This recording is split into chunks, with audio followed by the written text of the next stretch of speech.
First of all, the actual proposal is there's some bits of it that are a little unclear, right?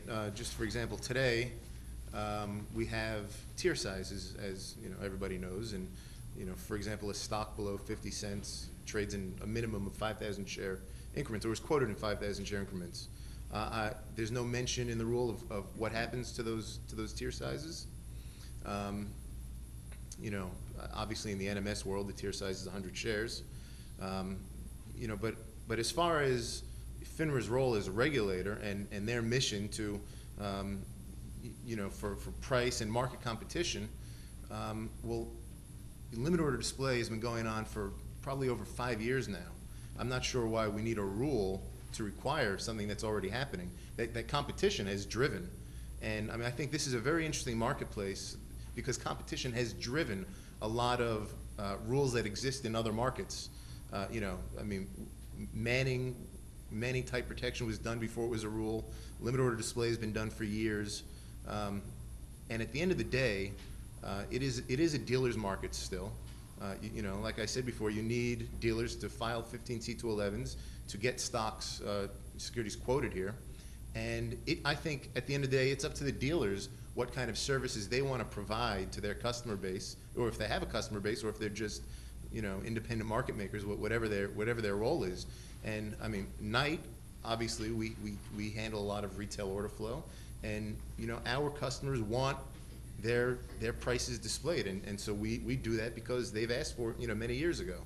And we don't, I don't see that if another dealer has a different model and they don't handle customer order flow the same way, let them compete in a different way, and let them choose what to do.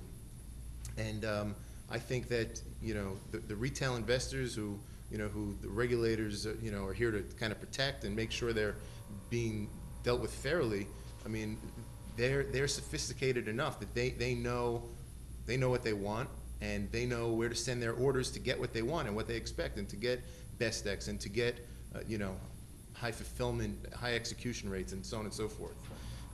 There are a few concerns that I have about front running, especially if every dealer goes to displaying hundreds of thousands of shares in their quote.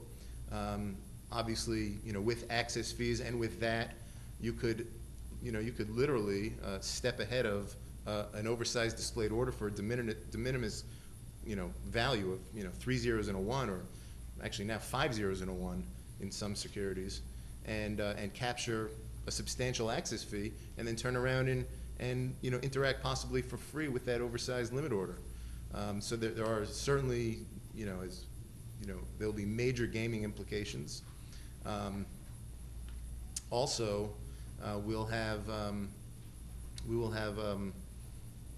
problems with dual liabilities, right?